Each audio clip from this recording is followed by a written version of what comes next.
Good morning, Professor Marek Mejor. Thank you very much for agreeing to this interview. Could you tell us about your life, please? Well, Anna, thank you very much for inviting me for this project. Actually, I was very much surprised when I got a message from you inviting me for this interview. So I was thinking, how could I explain myself as a Tibetologist? Because I'm basically a Sanskritist and Buddhologist. So my adventure with the Tibetan studies started during my early students' days.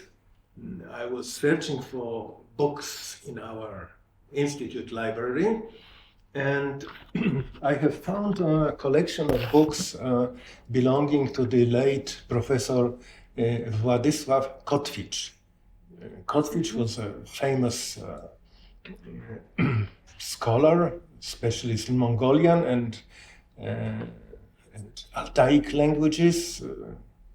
So his works are still, in use, and he collected a lot of books which luckily were then brought to Poland and deposited in the Department for Mongolian Studies. So among these books I have found the pioneer works of Tibetologists, especially those edited in St. Petersburg. So Isaac Jakob Schmidt, his grammar and his dictionary. These were my first books about Tibetan or in Tibetan. So I got very much excited. What is that? It somehow resembled me, the Devanagari script. And it happened that the lecturer of Mongolian, Dr. Godziński, expressed his wish to teach me very basic, very elementary Tibetan grammar. So under his supervision, I started a regular course, so to say. It was a private course. We met privately, and for, I think, 3 years, he was teaching me the basics of the Tibetan grammar. He used some books like Rerik's Tibetan language and Madame Lalou, this elementary introduction, which I liked very much, and some other things like Bako. But of course, at that time, for me, it was a completely new topic, because as a Sanskritist, I was focused at that time very much on Indian Brahmanic philosophy, especially yoga and Sankhya. But then I switched to Buddhism, because in Kotwicz's library, I have found almost complete set of books edited in the Bibliotheca Buddhica series. And there were fascicles of Abhidharmakosha in Tibetan. So actually, it was later the topic of my MA thesis. I translated from the Sanskrit and Tibetan the first chapter of the Abhidharmakosha, and that's how started my interest in Tibetology, so to say. Because at that time, and one more thing I have to add, I was extremely lucky in my life, I would say so, that during my students' time I met Professor Constantin Régamey from Lausanne. He was a disciple of Stanisław Szajer. Szajer was eminent Polish Indologist, Buddhologist. His works are still quoted, especially his works on the Madhyamaka philosophy, Nagarjuna.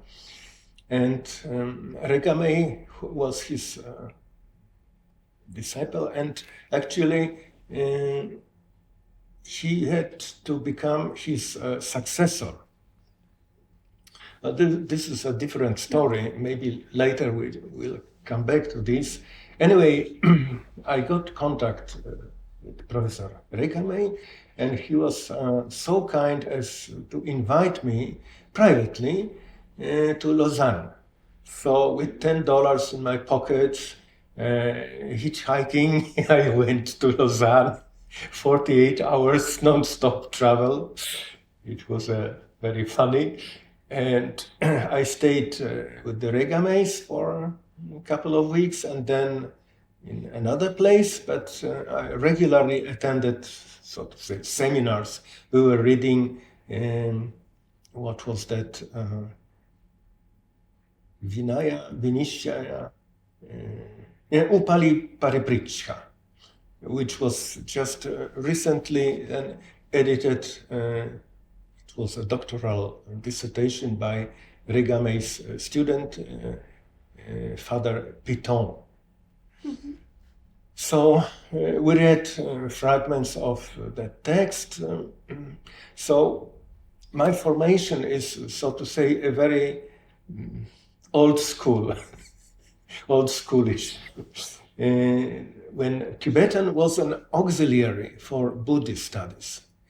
And when I started to attend international conferences, so the first conference was in 1979. It was in Hungary. It was in Csopak at the Balaton Lake. It was a very funny conference. I mean, there was some program behind it, but it was for me an extraordinary experience, because at that time I could meet such people like Torel Wiley, for example, not to speak about other famous scholars, but it was Tibetology without Tibetans, no Tibetan at that time. And it was, of course, various, mostly it was focused on Buddhist studies, but also on history, Tibetan history. For example, Professor Urai and his wife, Andras Ronatas, was playing one of the main roles. Of course, Ernst Steinkellner was one of the leading figures at that time. So that were my beginnings, the first contact with international Tibetological, so to say, scholarship.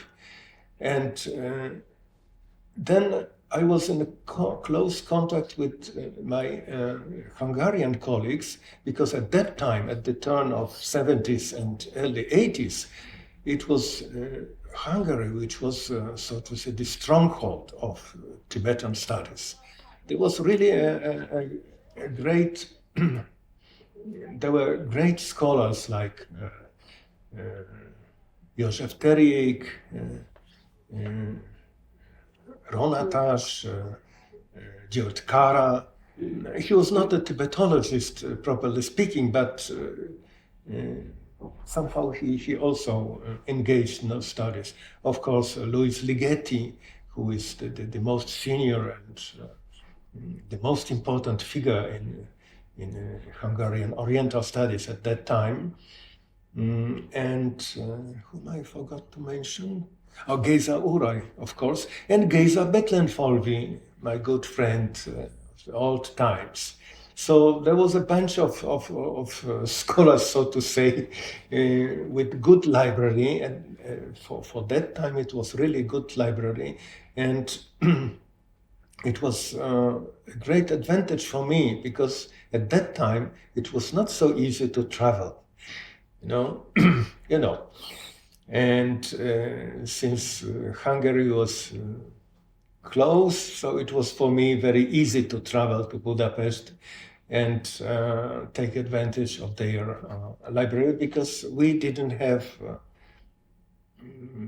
anything, practically speaking, except the library of Kotwicz. So there were beginnings. Then I was very lucky to receive a Michael Kursel Jr. Research Fellowship at Wolfson. And then in Wolfson, I had the privilege to meet Michael Aris. So we talked a little, not especially about Tibetology. They were more or less private talks on different topics. Nevertheless, I'm very proud that I had the privilege to meet him.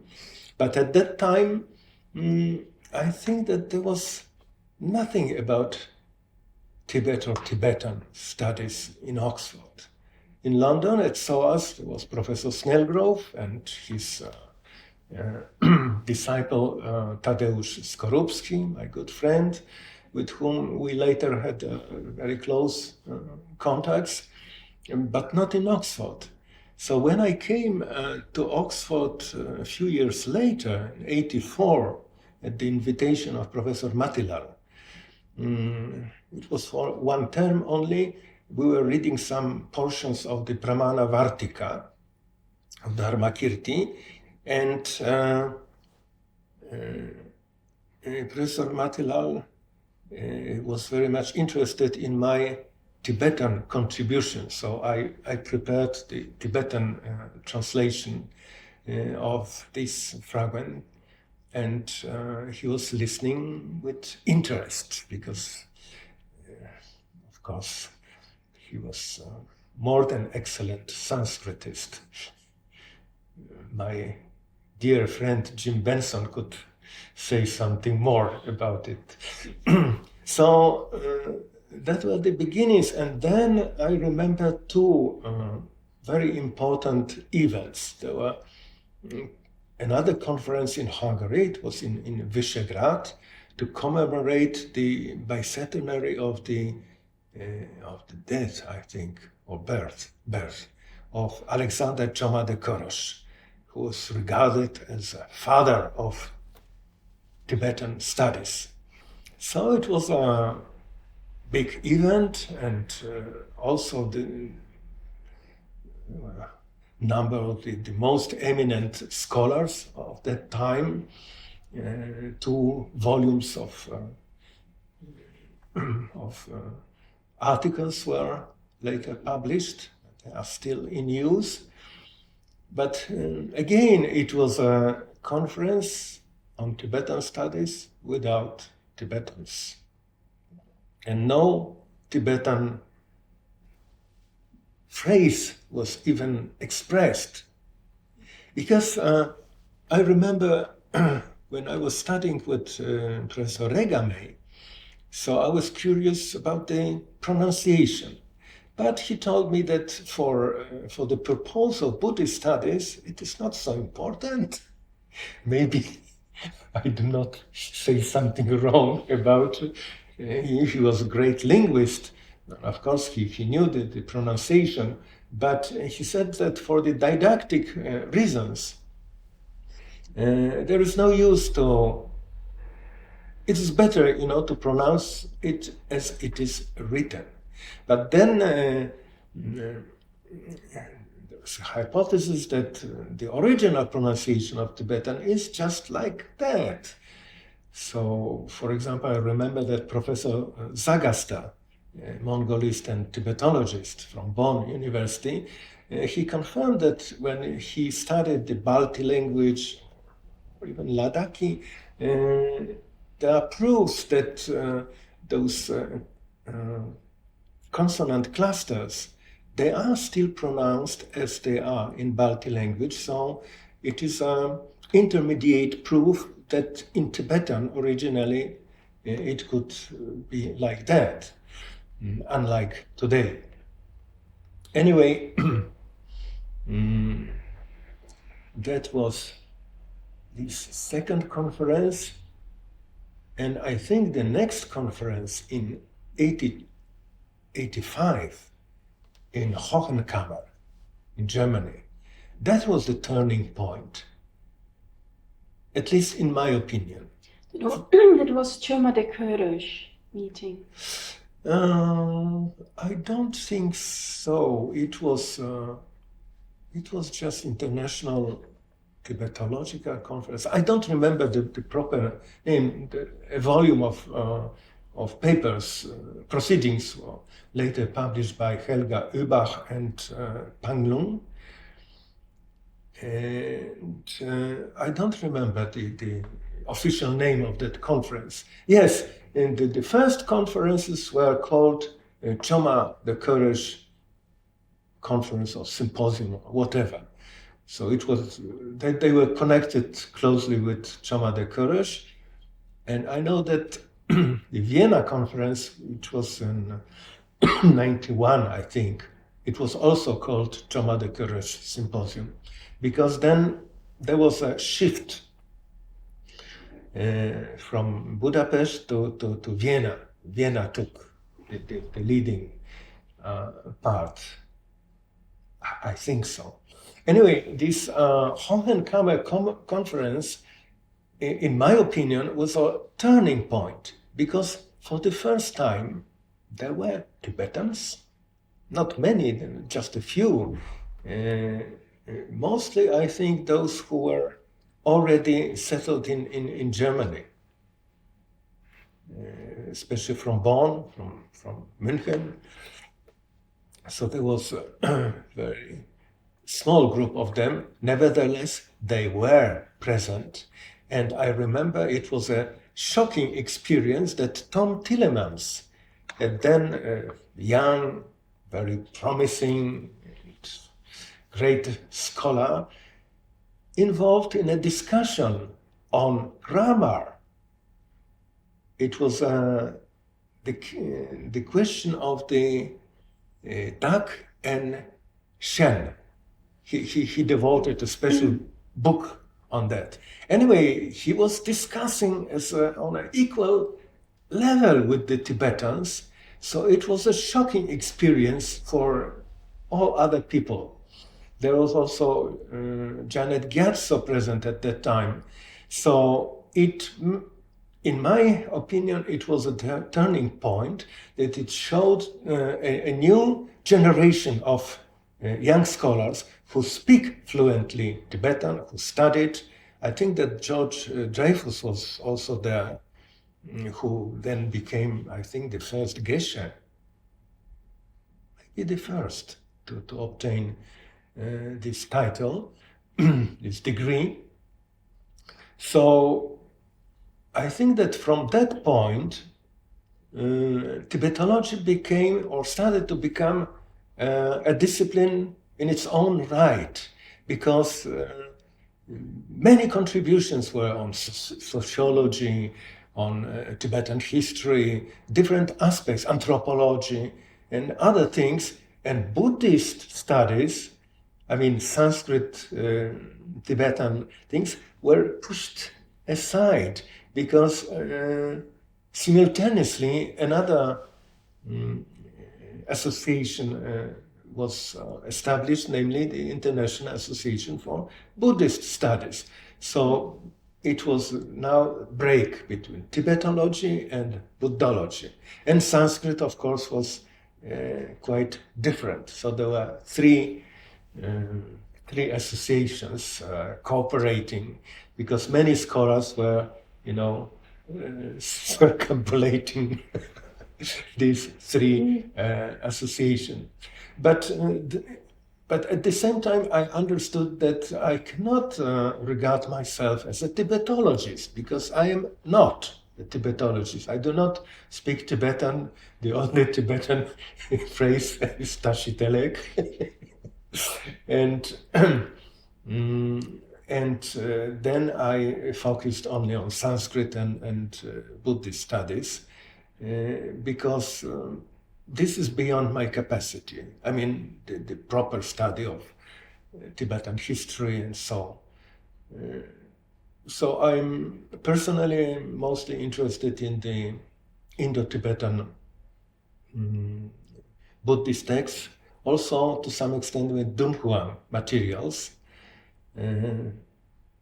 because I discovered some texts which were not included into the canon. They are not in Tanjore, so I'm still hoping to edit and publish those things which are very interesting. And what more? Let me think for a while. And I wanted to say something very... and then I was in Hamburg, in the Institute for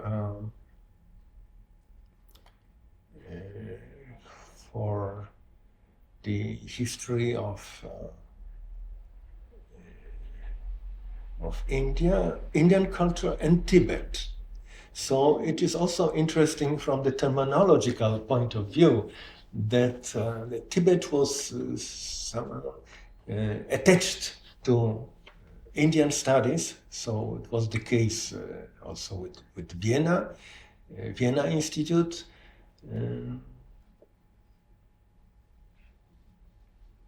And I was lucky to study with Professor Schmidhausen, Professor Rueck, and also at that time my friend, my colleague was David Jackson. I was greatly impressed with his broad knowledge of Tibetan literature. He knew everything about whatever the text he knew, and he spoke, of course, Tibetan.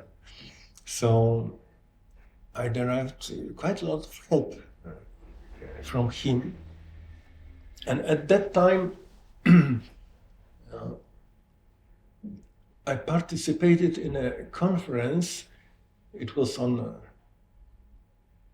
the second Dharmakirti conference, which was focused on philosophy, but also the Tibetan part was playing a considerable role.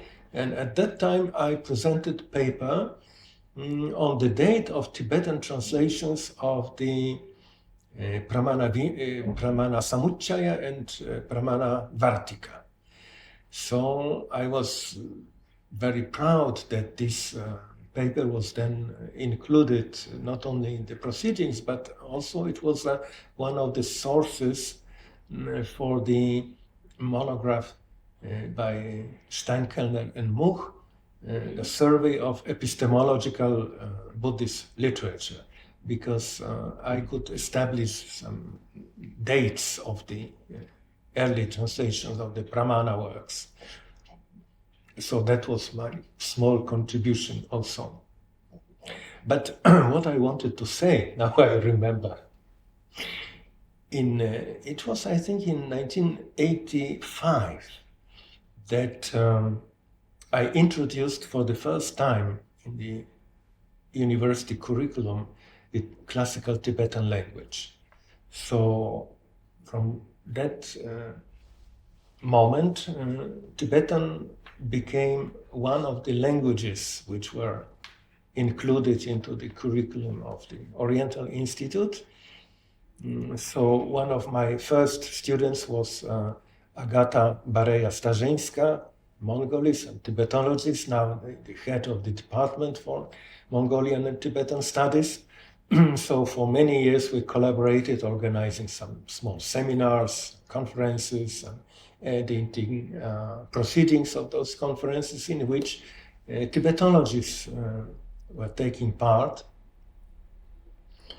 And later we compiled an elementary introduction to classical Tibetan. So it is in Polish language. There were 2 editions of that booklet. So it is still available, and I think that our students are learning from that handbook, which is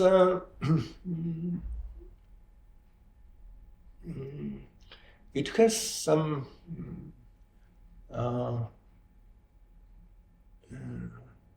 difference in comparison with other things. First of all, it is small. And the other is that I included some information about Tibetan indigenous literature, that is Sungchupa and Tachijukpa. And what I wanted to add, that it was, I think, in 1993 that His Holiness the Dalai Lama, for the first time, visited Poland. And he gave a lecture or talk at the University of Warsaw. And the aftermath of that visit was that next year, exactly next year, he sent us from Dharamsala a group of young people, monks. No, there was one monk. It was Tupten Kunga Chashap, who is now the university lecturer in Tibetan. And 3 or 4 more students. There were very young boys who wanted to study medicine or something else. So one of them settled in Poland, Jesie by name, and he's a doctor, a physician at one of the centers for medicine. I mean, our medicine, not Tibetan medicine, but our medicine. He speaks Polish, he has a Polish wife, and he settled here. And our friend Tupten became a regular lecturer of Tibetan language, and thanks to a special program for young Tibetans, he was able to go to Oslo at the invitation of Per Kverne. So under Per Kverne, he did his M.Phil. He wrote a very interesting thesis. It was about the expenditure of Nulchu Dharma Bhadra.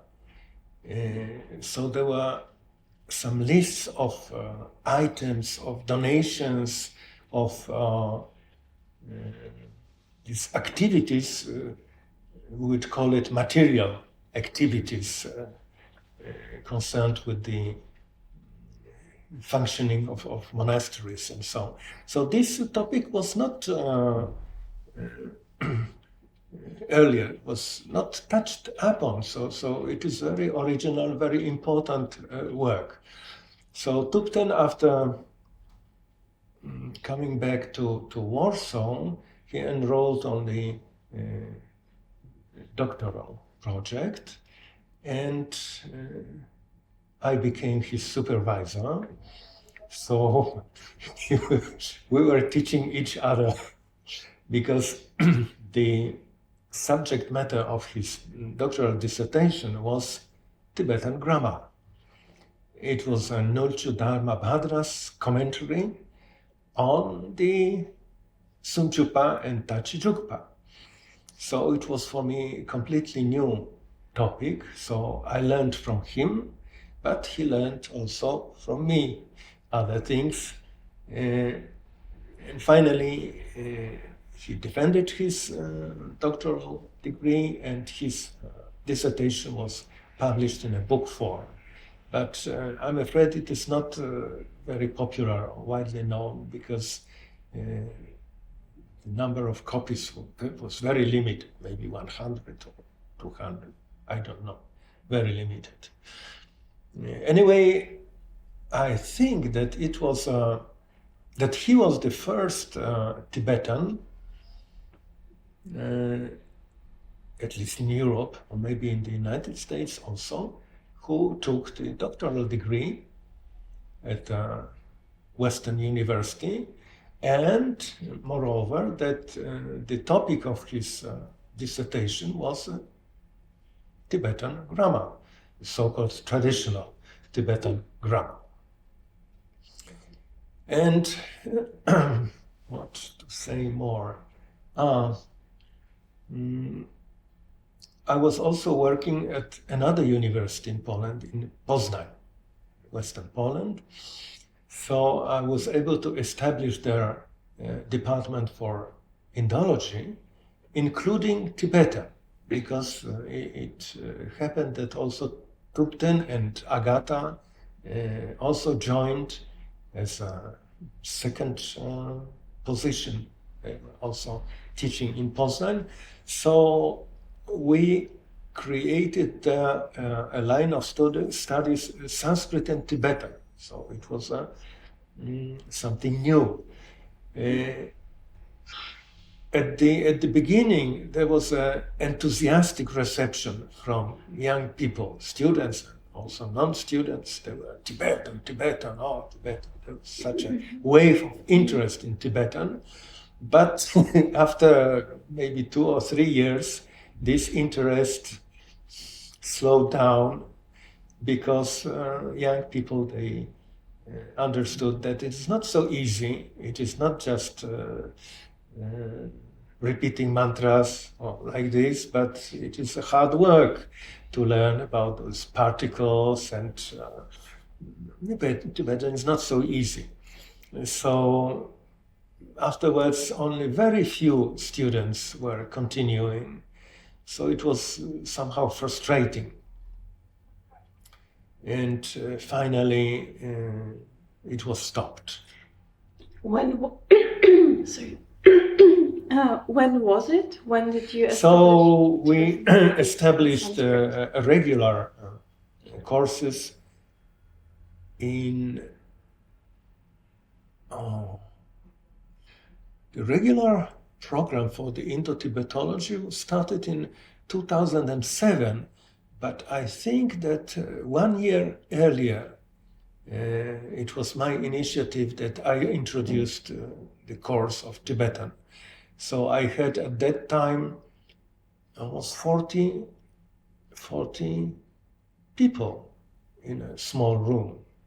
They were so much interested, and encouraged by that, I told those young people, okay, so you are so much interested, I will bring a real Tibetan lecturer, not me who I don't speak Tibetan. You will have a real lecturer, doctor in Tibetan language. So they were very much excited, but as I said, soon it proved to be too much demanding. And only a few continued, and slowly the number of interested students was diminishing. So it was a really frustrating situation. But in Warsaw it continued, and the department, there is a department of Mongolian and Tibetan studies with Tupten Kunga Shashab, and there is also a Mongolian friend of ours, Rabcha Byamba, who also speaks Tibetan because he studied, he's a monk, he studied in Dharamsala, and it was from Dharamsala that he learned Tibetan, and of course with Tupten they can speak Tibetan. So with Rabcha Byamba, I wrote a paper on the Abhidharma literature composed by Mongolian authors. Abhidharma commentaries, Abhidharma works in Tibetan, of course. So Byamba is a very knowledgeable person. I have great respect for his wide knowledge of Tibeto-Mongolian or Mongolian-Tibetan literature. For some time, he was a librarian at the Ganden monastery in Ulaanbaatar, and once or twice I visited him, and I was able, he allowed me to use the books, Pecha books from the library. So we know each other for quite a long time. And so what I wanted to say.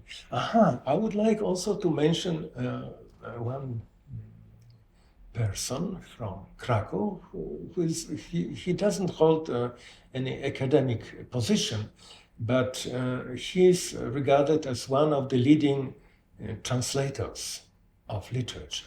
His name is Ireneusz Kania, Mr. Kania. He was awarded with most prestigious awards for his translation.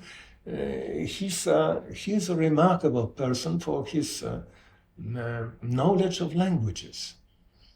He was translating, and these are good translations because I could check.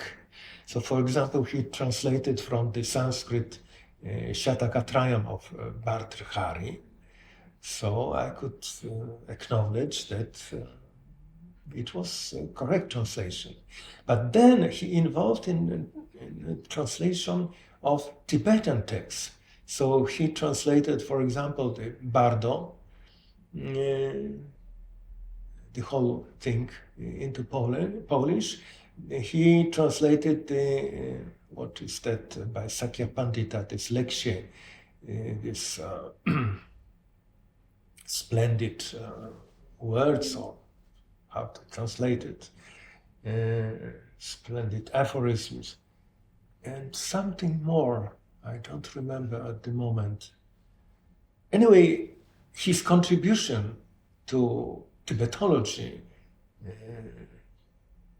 in Poland, because it is in Polish language, is considerable, and it must be really acknowledged, because we don't possess many things in Polish language about Tibet. There was also another, it's a very strange, in the 17th century, the first half, there was a wave of interest among the Jesuits. So it is Antonio de Andrade, Portuguese Jesuit, is regarded, or maybe also Odoricus de Pordenone, but it is not so certain for some scholars. Anyway, de Andrade, he left two letters, two descriptions. So these are actually the first descriptions of Tibet, Western Tibet, Zaparang.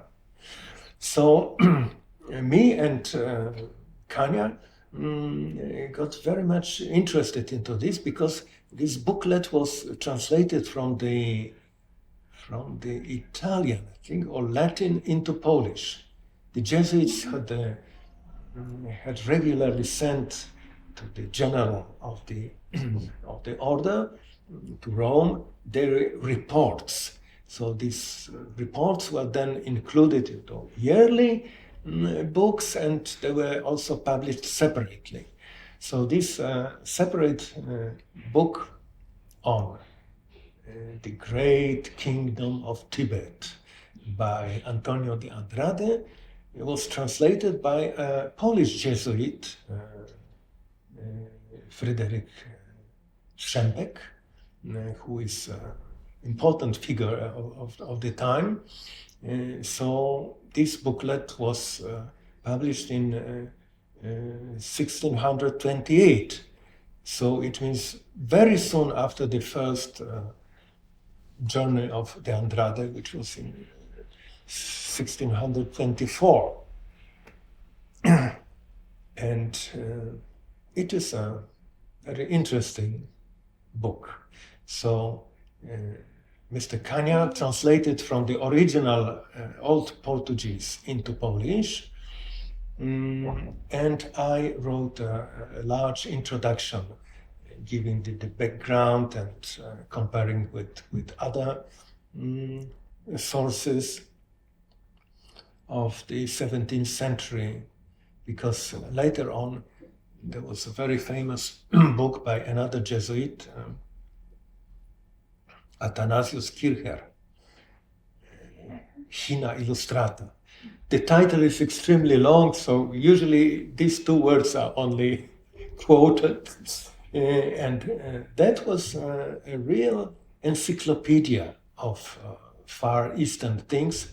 And it seems that for the first time, Kircher, who has the first-hand informations from Jesuit brother Gruber, who luckily returned from Beijing via Lhasa to Rome, and he provided first-hand information, and in this Hina Illustrata, for example, there is a picture of Potala still under construction.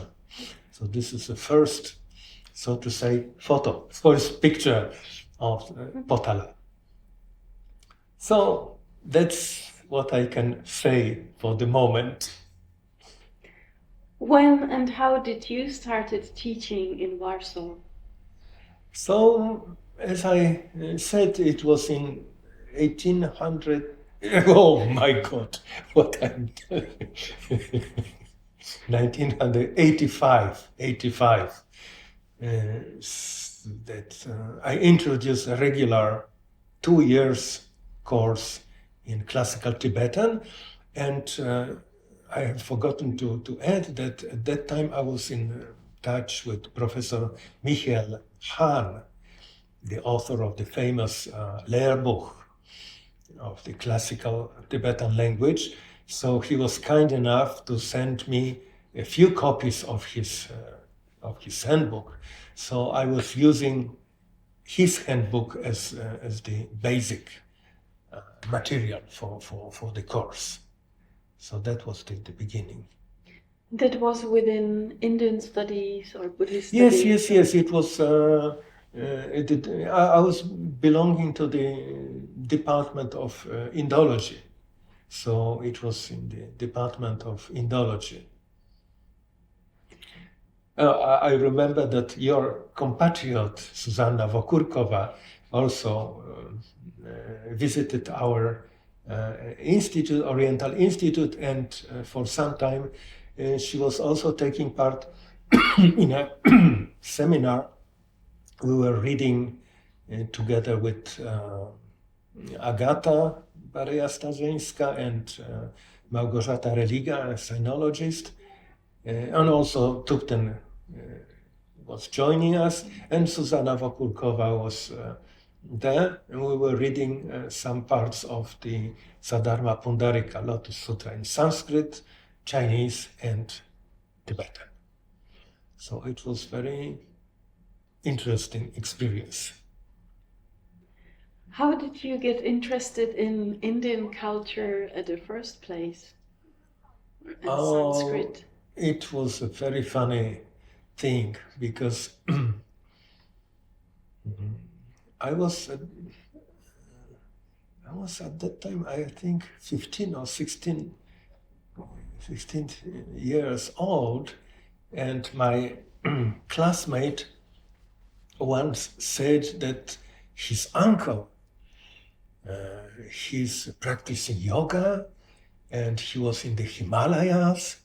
So for me it was something such exciting that my interest arose, and then I met that man who became later on also, for some time he was a lecturer at the institute, at the Indology, and he was deeply interested in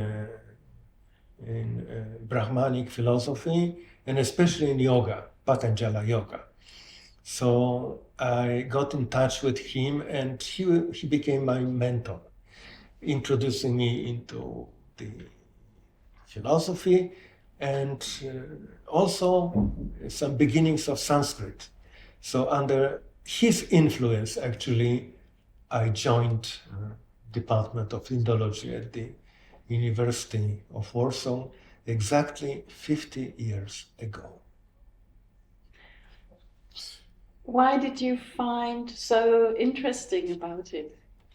No, you see, yoga always attracted many people, and still you have now, it is so popular, so schools of yoga, teachers of yoga, but at that time yoga was something very original, and in the context of the time, it was something which gave some new perspective, and yeah, it was just interesting.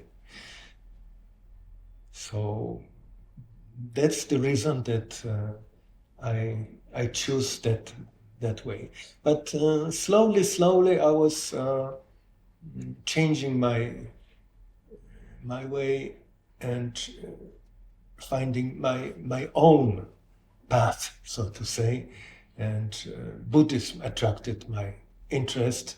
And as I said at the beginning, the books from Kotwicz's collection were of great importance because I got interested in Abhidharma and then continued with that.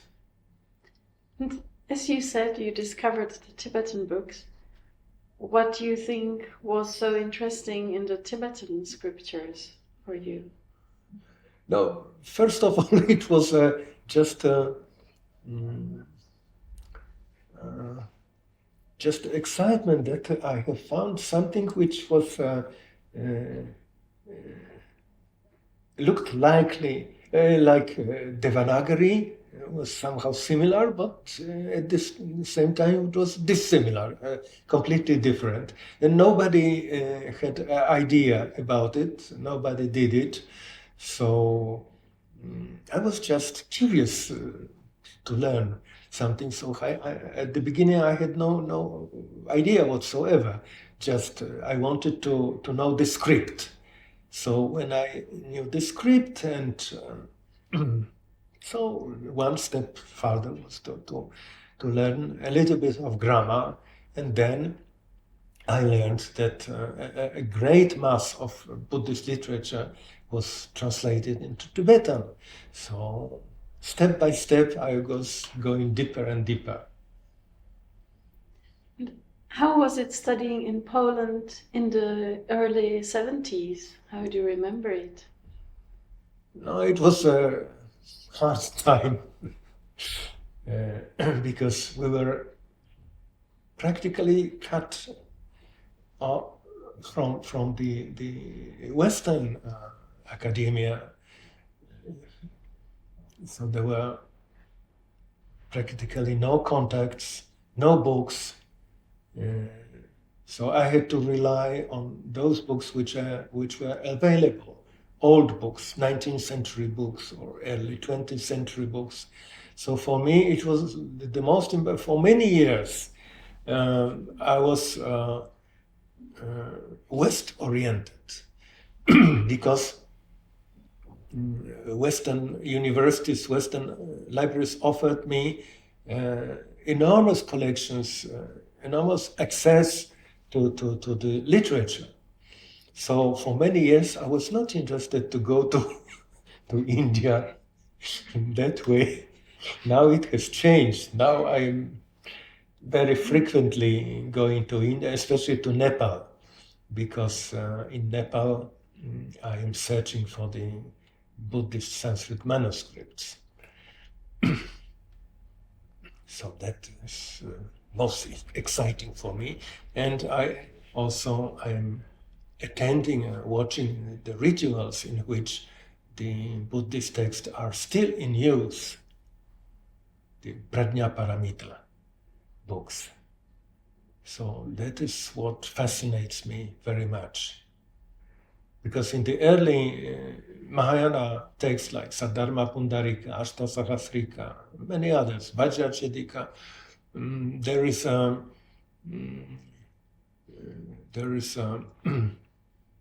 statement that repeating or remembering and preserving and copying books, copying texts brings enormous religious punya, merit. And here in Nepal, in Kathmandu and especially in Patan, we have a living tradition, just going back to those early days. So that's which should be researched. I know that a scholar from Toronto, who is a doctoral student of Professor Christoph Emmerich, he's preparing a dissertation of the ritual use of books in Nepal. So I'm looking forward to see it. But this is not Tibetology. That doesn't matter. This is something that you're currently working on. Yes, yeah. So for me, Tibetan is an auxiliary for my Buddhist interests. So I could label my Indo-Tibetan studies, like Snellgrove's famous book, Indo-Tibetan, Sanskrit and Tibetan. Actually, there are in Tibetan preserved a few texts which are kind of rituals before reading or before recitation of the books, Pustaka Patho-paya. Atisha wrote such text also, which is preserved in Tibetan. And my recent discovery is discovery. Well, actually, it was Edvard Konze who first mentioned it. There is a very interesting text preserved only in the Tibetan, ascribed to Atisha, but actually composed, put into a written form by a Nepali, Balpopa, whose name is Asu, I think, as far as I remember. It is a very interesting sort of digest of the Shata Sahasrika Pradnya Paramita.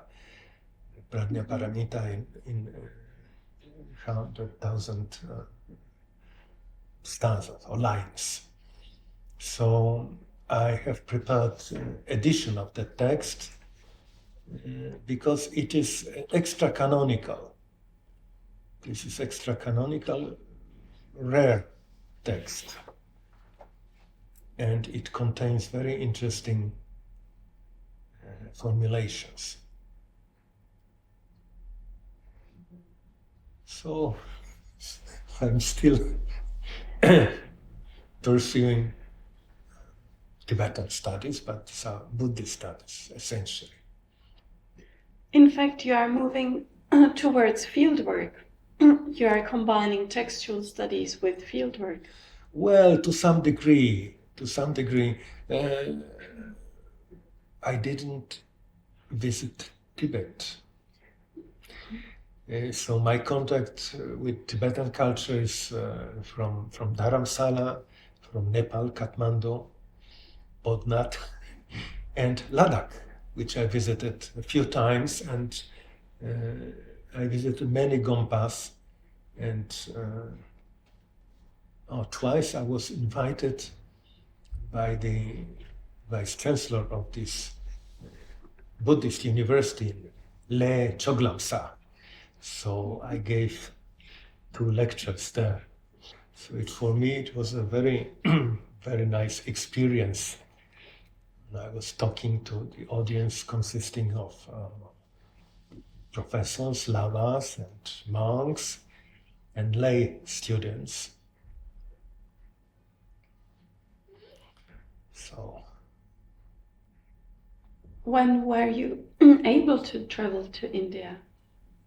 Well, my first visit was very late. It was in, I think, December 1998. It was the aftermath of a visit of the Deputy Minister of Foreign Affairs in Poland, because in 1997 it was celebrated the 15th anniversary of India's independence. So there was a function, and I was taking part because I did the editorial work of an occasional booklet published by the Indian embassy. And when this deputy minister learned that I never been to India, so she shouted, "How it is possible?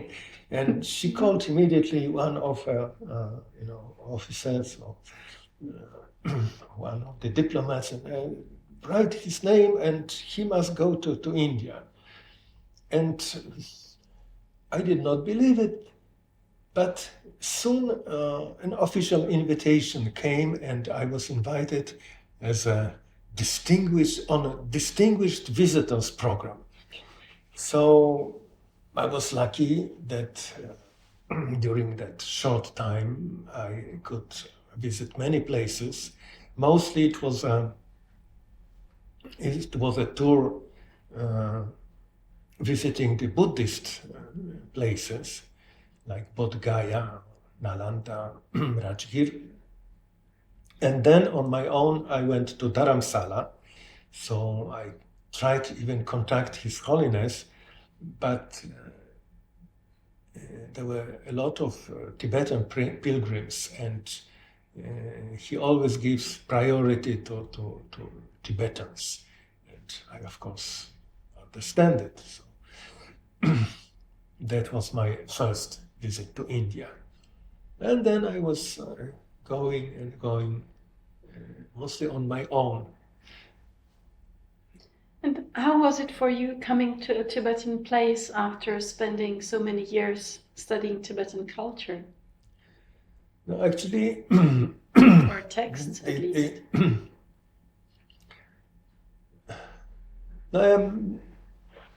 Actually, my formation is that of a philologist. So I'm always interested in texts. So when I was in Dharamsala, I was visiting this library of the Tibetan works and archives. I was sitting there, but also watching the rituals in the gompas, and the sad thing is that I don't speak Tibetan, and it really prevents me from deeper contact with the Tibetans and learning more about a given place or given gompa. So I need someone to interpret for me. So once I was lucky in Ladakh, I had a driver, very nice man, and I had a Tibetan girl who was acting as an interpreter. And it was a very lucky combination, because she could immediately catch some monk or lama and ask this or that. And thanks to her, I learned quite a lot. So we were visiting many gompas. Could you maybe say how have your research interests been developing? You worked on philosophy, grammar, also history. No, actually, my interests are not so much in philosophy. I mean, I started with Abhidharma, but then slowly I shifted. I'm rather hunting for the texts which are hardly known or unknown,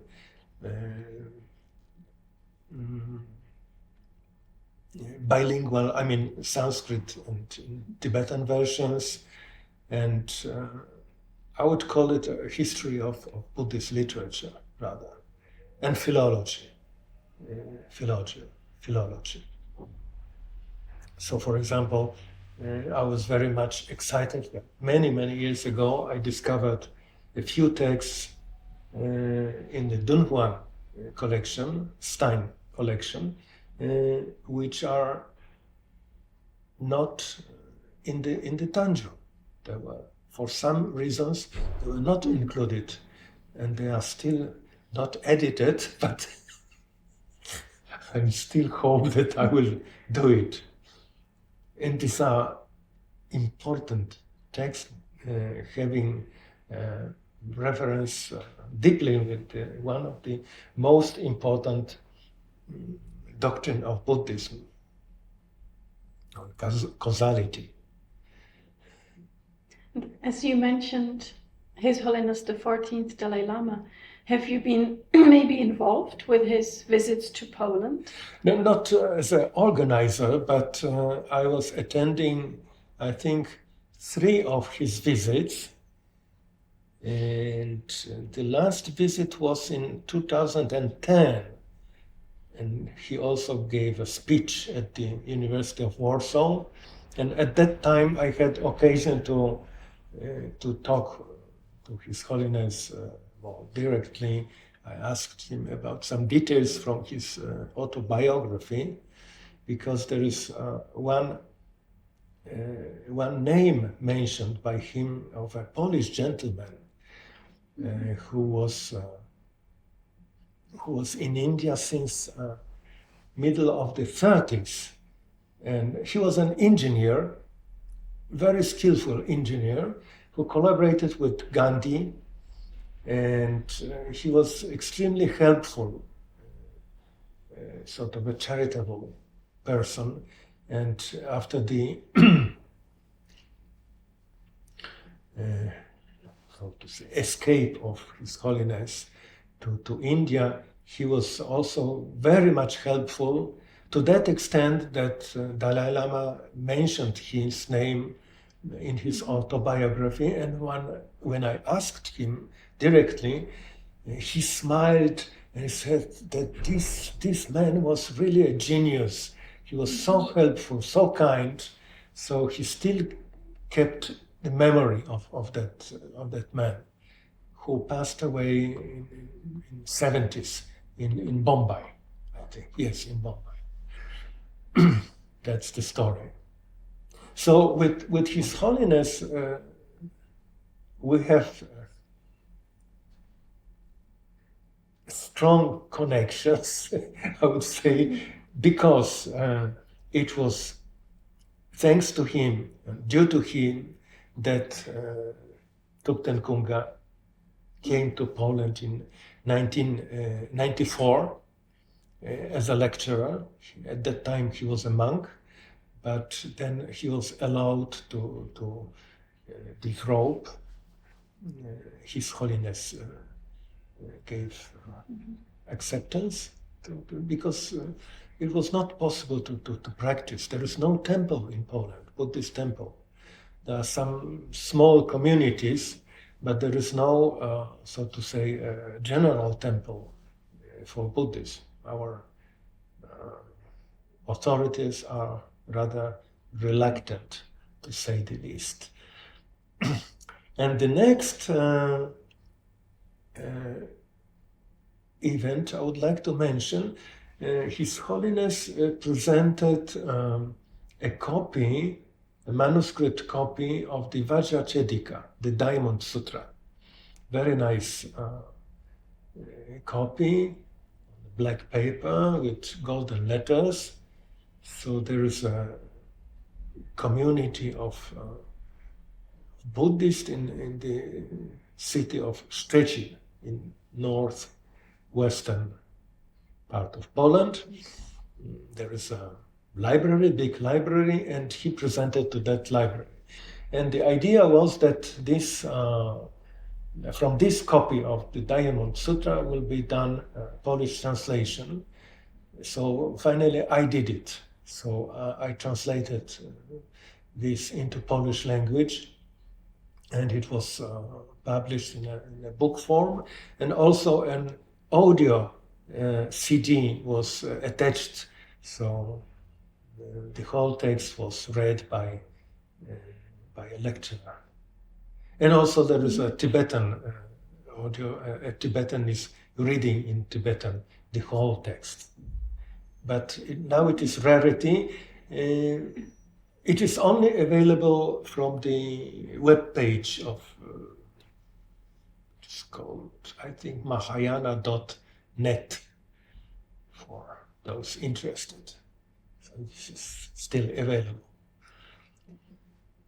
So this is my humble contribution to Tibetan studies, and I think that is all what I have to say on that topic.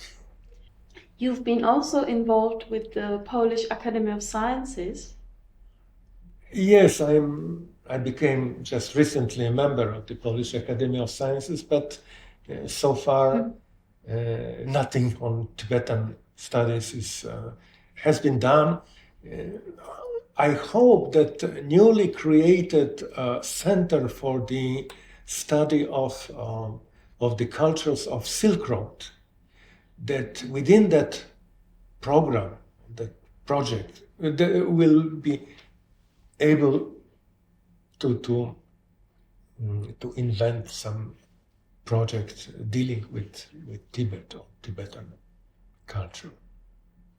But it is for future and maybe for my younger colleagues.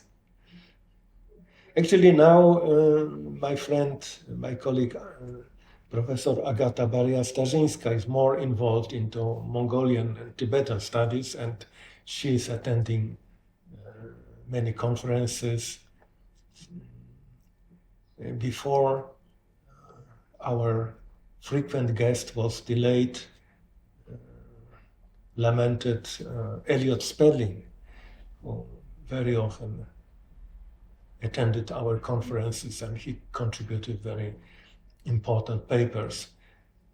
Also, we have contacts with the Russian Tibetologist and Mongolist, Professor Vladimir Uspiensky, with München specialist, Professor Petra Maurer, and some other colleagues.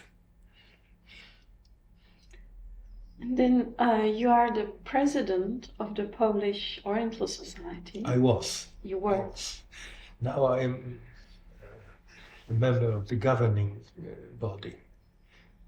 How was it being a president? Nice. I mean, I was really very proud because I was the 10th president, and the founder of the society was our great Sanskritist Andrzej Gawroński, who is well known to the scholars especially in Sanskrit Buddhist literature, because he contributed quite a lot to the study of Ashvaghosha and his works. He also wrote the first Polish grammar of Sanskrit. I think that he knew Tibetan as well, because he was a linguistic genius. He knew many languages. And in his library, from his library, I got Jeszke's dictionary, Tibetan English dictionary. Why would you think that, in fact, in Eastern Europe, as it is called, Tibetan comes very often with Mongolian?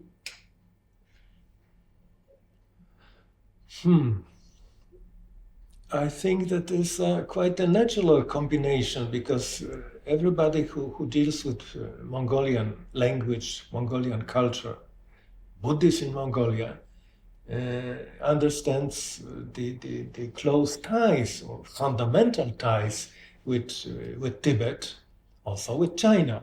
But Tibet had enormous impact. Even now, the monks in the Mongolian monasteries, they are reciting texts in Tibetan.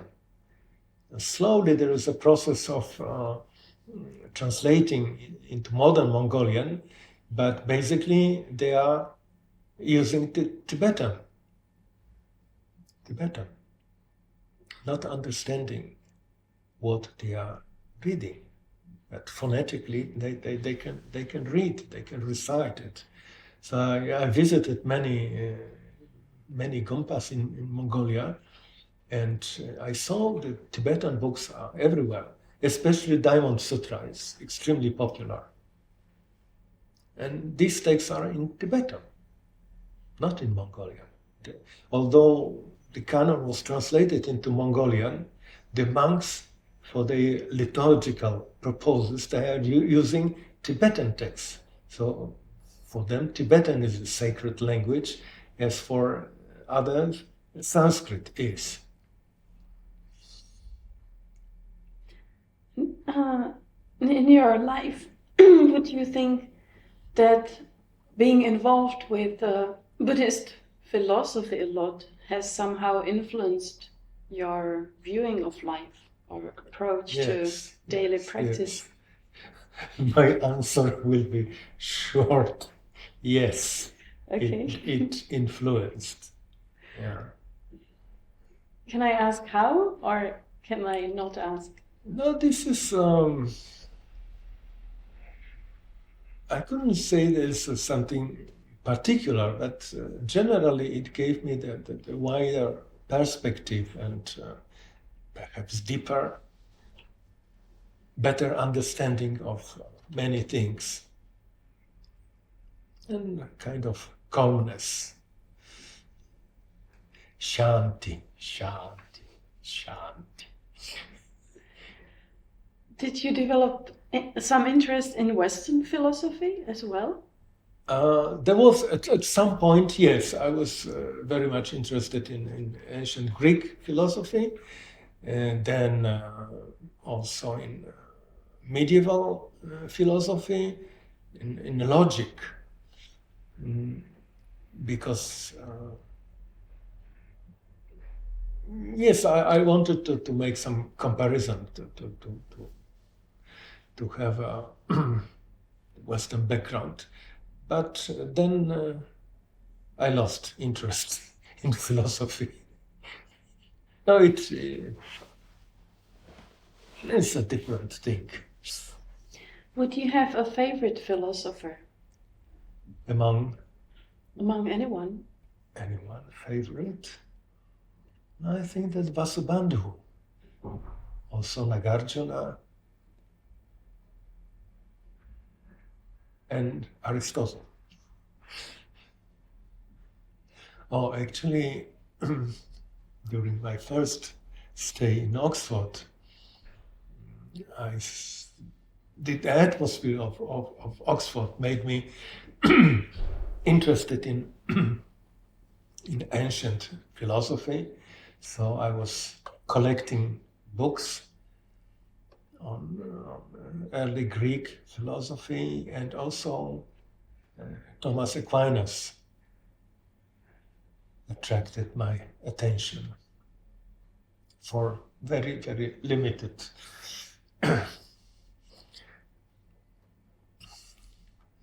yeah.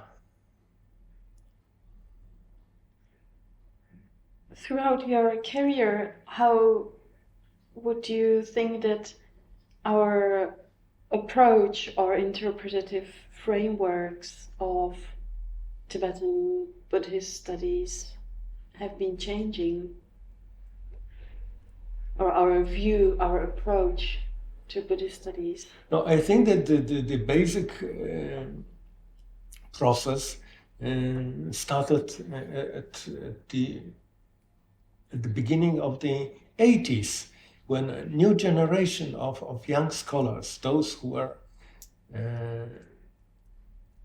skillful, fluent in Tibetan, who studied in Dharamsala, elsewhere in India,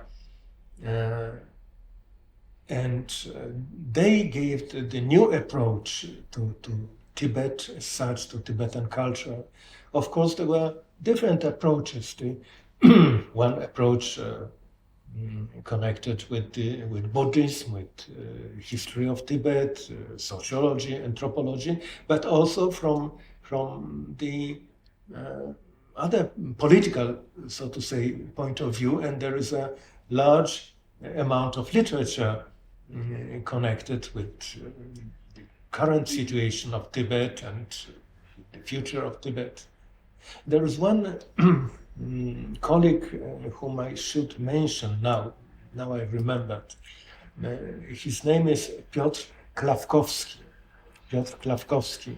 who was a very promising young Tibetologist.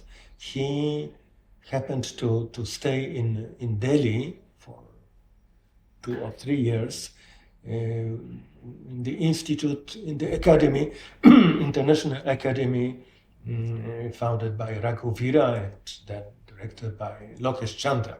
So he stayed with Lokesh Chandra. He could use his library, and Klafkowski was that man who actually started Tibetology as such in Poland, because in late 70s he had a few contributions about Tibetan language, about Lepcha dialect, about history of Tibet, and at that time we were colleagues, and actually I respected his knowledge of Tibetology. And then he moved to Germany, I think, or to Vienna, I don't remember exactly, and he contributed at least 2 books. It was historical books he translated into English.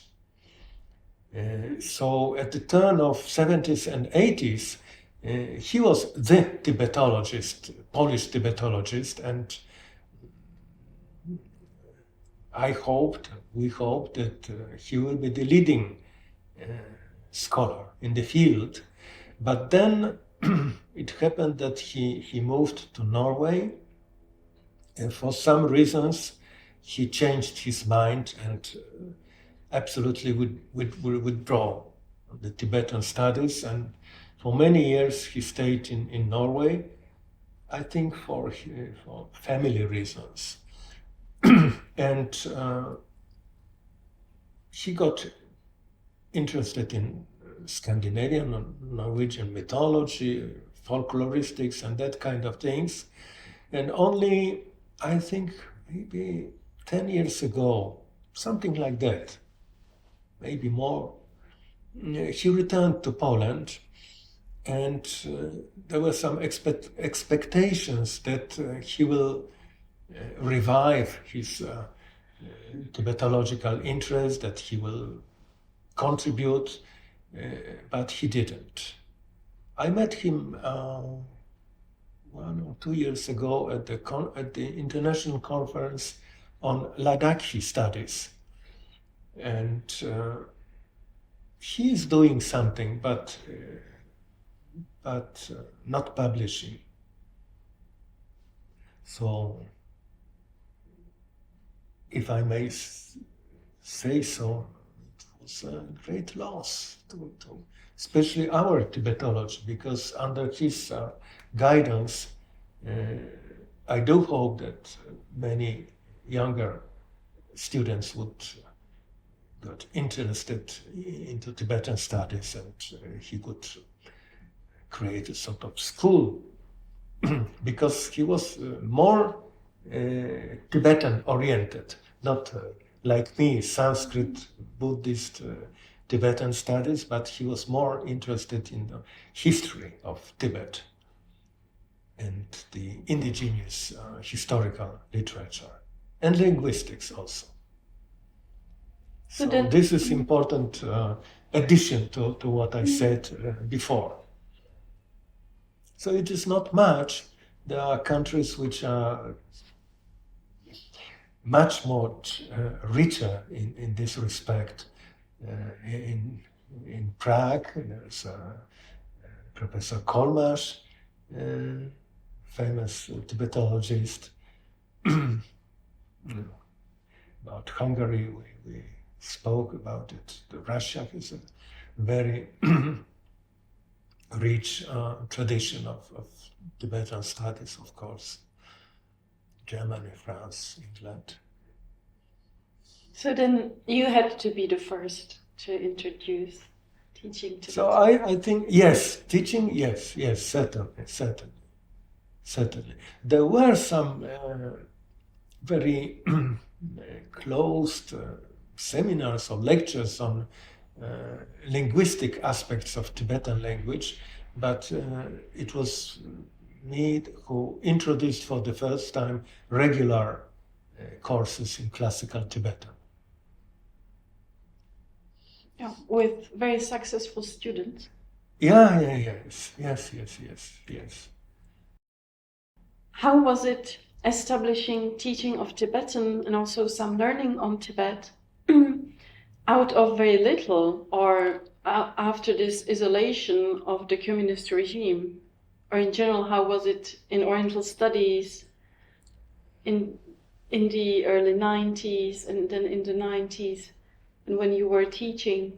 Now, in the 90s, it was a different situation because our countries regained independence. But you are right that in the 70s or 80s, it was a difficult situation because we were simply isolated.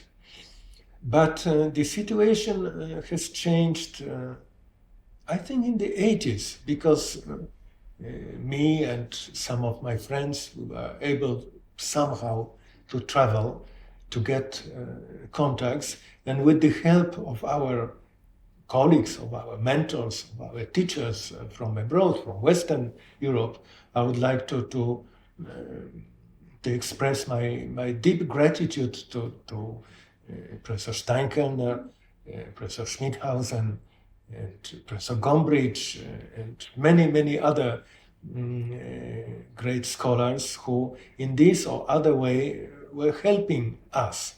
So, for example, thanks to Professor Gombrich, we received the set of the Pali Tipitaka. So now I have my own copy, the Nalanda, so-called Nalanda edition, but at that time it was it is not only in that time, it is for forever, the complete set of the Pali Tipitaka. Now we have Taisho edition, we have Tibetan Kanjur, and Kanjur and no, Tanjur we don't have. I have my private Derge edition. But slowly. Also, the late Professor Michael Hahn, who was so kind as to present me with the copies of his Lehrbuch.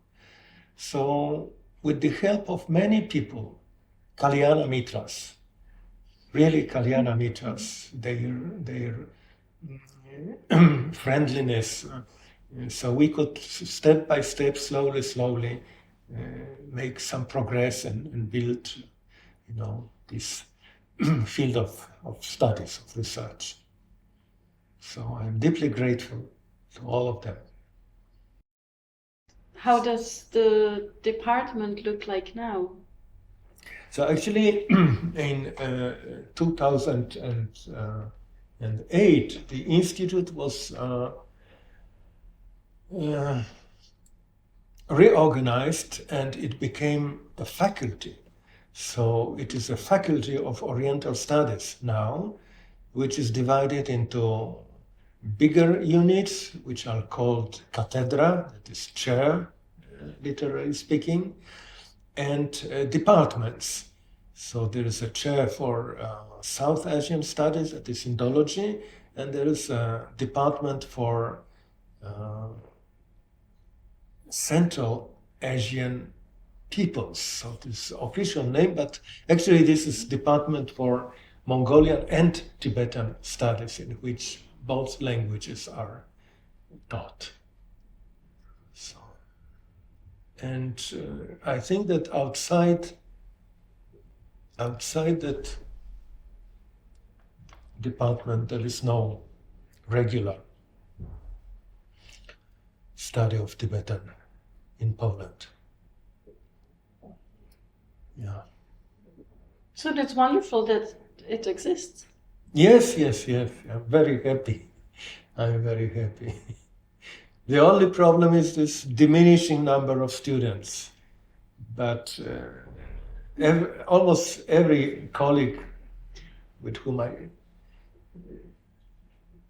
speak, everybody is complaining that the number of students is very small, sometimes diminishing, and it creates danger for our positions as professors or lecturers. No students, so the authorities say no need for such subject. If you have students, if it brings some effects, some results, then okay. But no students, no need. So many such positions have been cancelled. So that is real danger nowadays. Yeah, in many places. Could I also ask, how much have you been involved with the International Association for Tibetan Studies? Perhaps Sometimes. this is not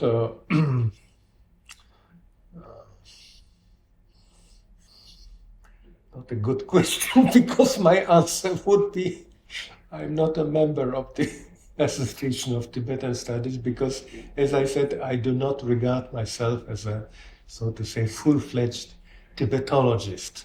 So I would be somehow reluctant, to join the party, the club of real Tibetologists, those people who speak, who visit, regularly Tibet.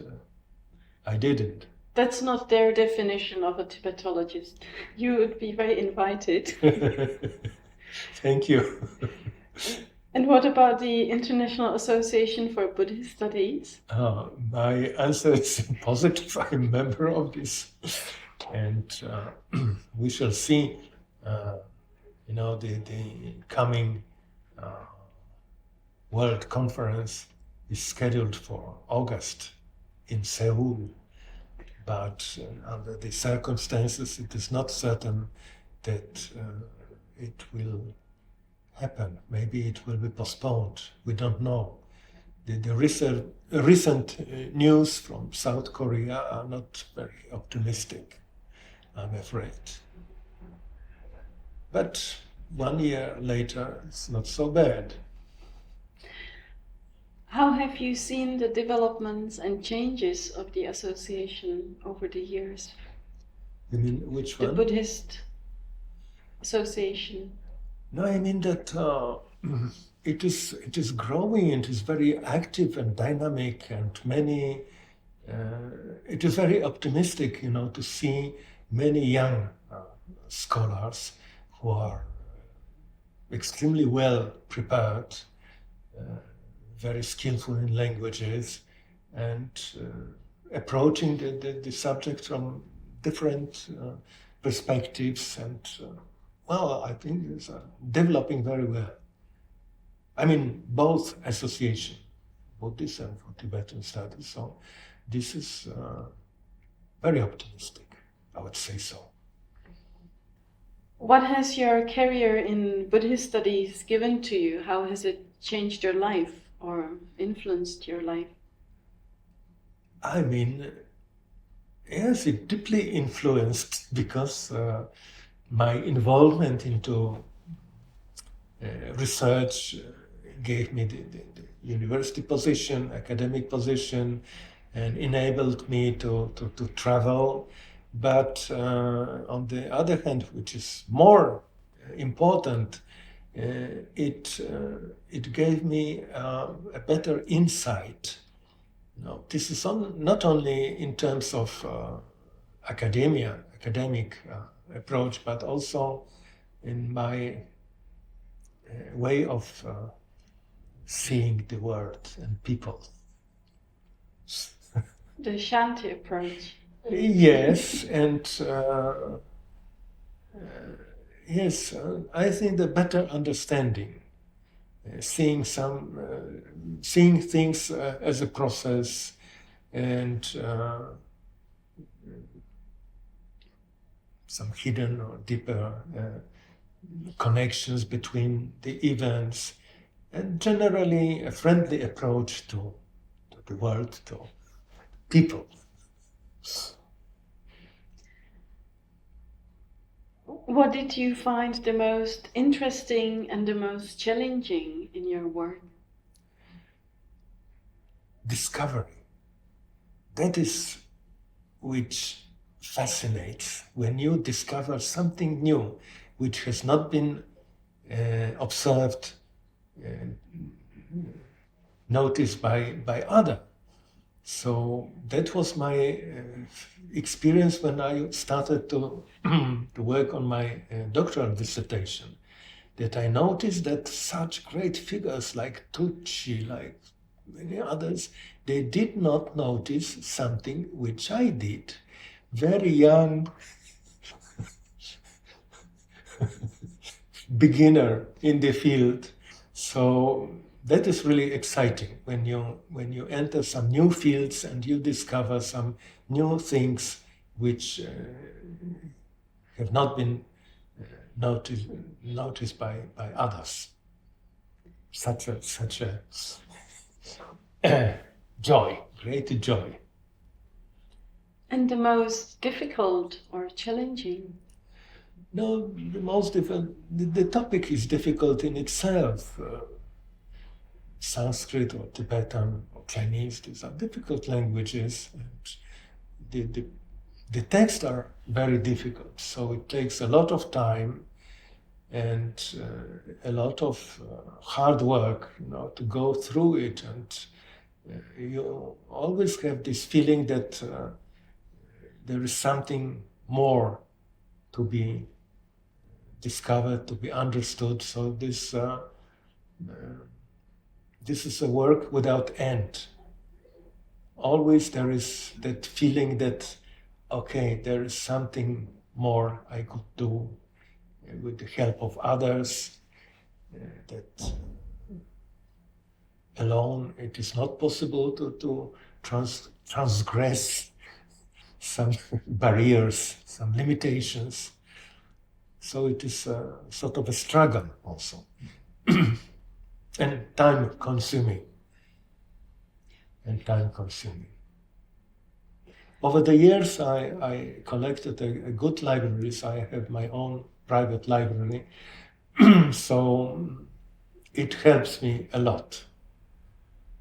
And of course, I should mention also one of the great changes in the modern research is digital humanities, it is called. That thanks to digital electronic materials, scans of the text or other things, even books or articles which are available on the web, it is extremely helpful, extremely. What do you consider your most significant academic contributions and why? So I think it is difficult for me to judge, but judging from the interest, a few of my works are available on the webpage of academia.edu. So my doctoral dissertation on the commentaries on the Abhidharmakosha are still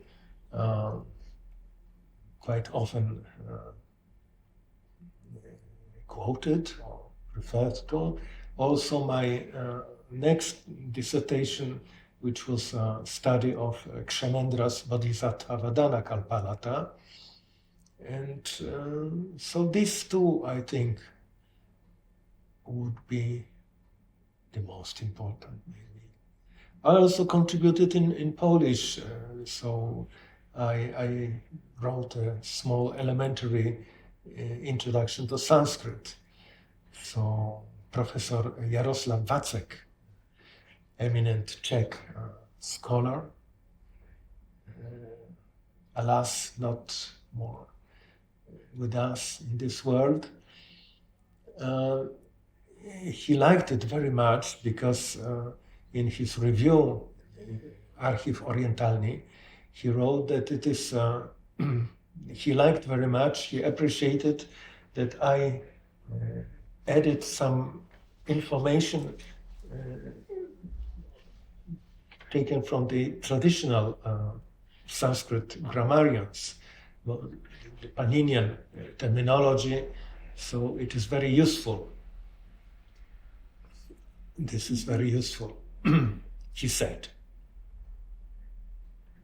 So this elementary grammar of Sanskrit, and also together with my friend Agata, this elementary grammar of classical Tibetan, anthology of Sanskrit literature under my editorship, and some introduction to history of Buddhism in India. These are my main things. What do you still plan to pursue? What are your plans or current work? My dream is to have quiet time, because I have several projects which are opened. They are advanced, but they require some time to be finished. And these are many texts which I would like to edit and translate. These are minor texts. I would like to call it Miscellanea Buddhica, Indo-Tibetica. So there is a series of smaller texts which I have been working on for last years, and some discoveries among the manuscripts. So I was lucky to discover some very old manuscripts in one of the secret collections in one of the Kathmandu temples. So these are, to the best of my knowledge, the oldest existing manuscripts of those important texts. So I'm going to edit them, publish. And then you do field work as well?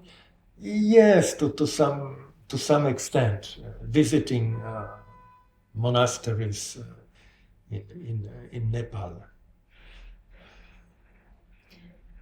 Since we are conducting this project for contemporary and future generations of researchers, students, and others interested, would you have a message for them? Just, I would like to encourage young people to get involved, study Sanskrit, Tibetan, Chinese, Mongolian, because it gives a lot of satisfaction and joy, and gives opportunity to visit those beautiful countries. So that is, I think, what I could tell them. And the community of scholars who are dealing with Buddhology, Tibetology, these are great people, very nice people, and I would like to tell my greetings to all of them. And thank you for inviting me for this interview.